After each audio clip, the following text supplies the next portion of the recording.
So finding a comfortable seat, spine nice and tall, rolling your shoulders back. And it might be that you just take a bit of time here, moving the head, finding some nice stretches of the neck, rubbing the tongue around the teeth,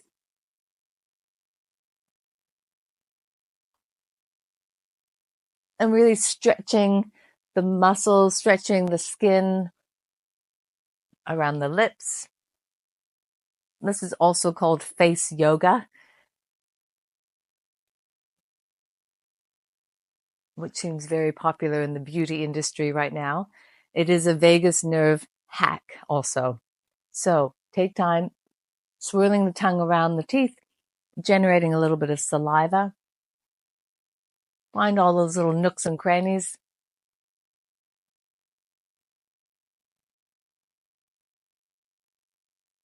Stretching the mouth, stretching the jaw, puffing up the cheeks. This is called balloon pose. Puffing up the cheeks. And even moving the air from side to side.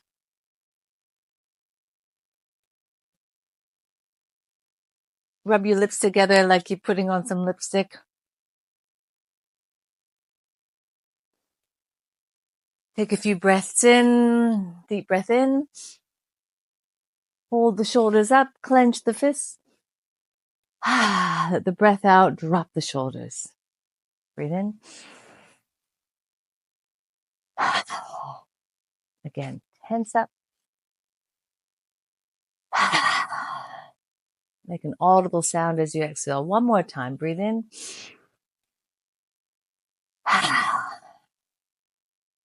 Okay, Brahmari breath is making the sound of a bumblebee or a bee. Make it your pitch, your tone. You can close off the ears, so you can take your fingers and plug them. Just lightly press that little flap of skin called the tragus. Lightly press that little flap of skin. Take the elbows out wide so you can open up the chest space. Once you start, you won't be able to hear me, so I'll demonstrate first. Plug the ear, just softly open up through the shoulders. Let the lips be nice and loose, and take a breath in.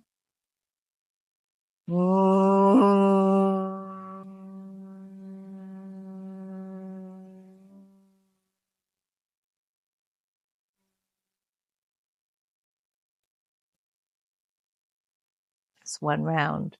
So try that with me for, let's say, take 5 rounds together.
Pause and notice.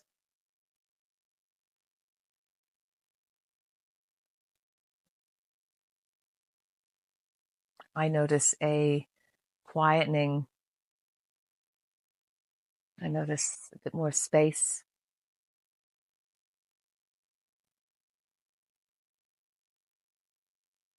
I notice that my hearing is a little sharper.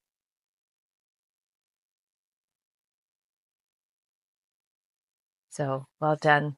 Another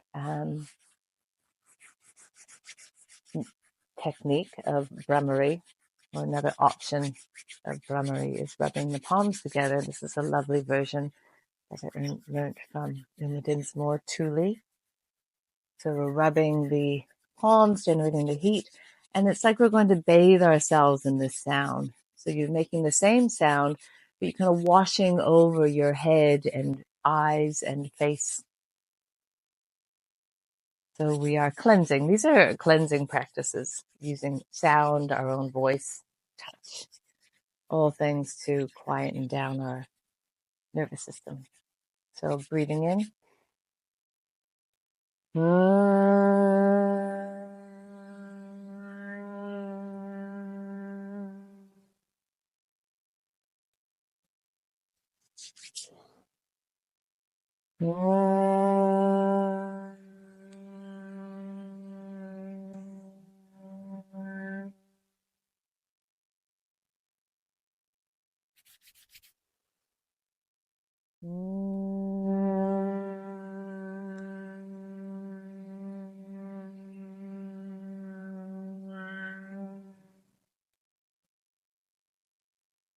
Last time.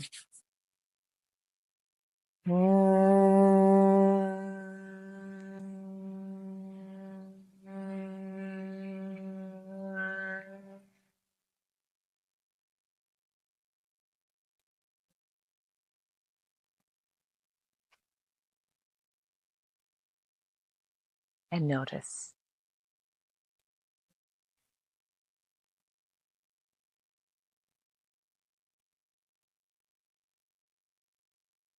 Wonderful. You can chant Om with that also, or you can use any tone or pitch that you wish. And even after that short few breaths, I feel a difference. So I hope you do too. And this is something you can practice anytime. Thank you. Happy vagus nerve. Know at any time you can hack your vagus nerve.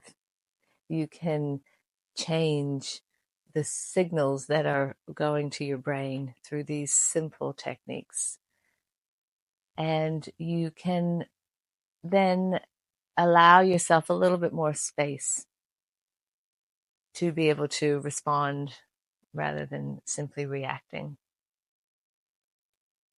You know, these practices also allow us to modulate. It's a term now used. It's quite a wonderful term, neuromodulation, where we're literally strengthening the ability of our nervous systems to neuromodulate. Because it's not like stress and revving up into our sympathetic nervous system is bad. That has to happen. It is how we can go back to the parasympathetic. And it's how we can modulate between these two quickly. And I personally feel that that is the definition of resilience. The ability to modulate and to pivot quickly and efficiently so that we don't carry these negative experiences. We are able to modulate our nervous system.